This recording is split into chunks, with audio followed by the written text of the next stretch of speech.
La tradició del bàsquet a la localitat d'Argentona es remunta a l'any 1933, quan un grup de noies muntaven i desmuntaven unes cistelles per entrenar-se, però no seria fins al 1952 que, gràcies a la iniciativa d'un grup de joves amb el recolzament del mossèn de la parròquia, s'establiria a Argentona el primer equip i el primer camp de bàsquet en aquest cas.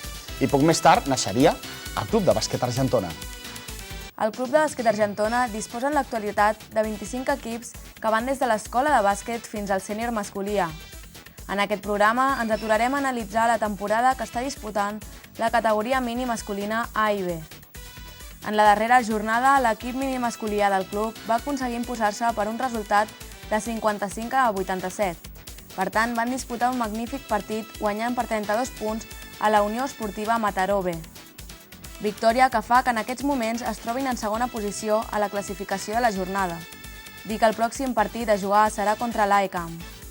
Pel que fa al mini masculí B, dir que l'últim partit el va guanyar per 69-31 punts contra el Sant Cebrià i que en aquest moment es troba en la primera plaça de la classificació.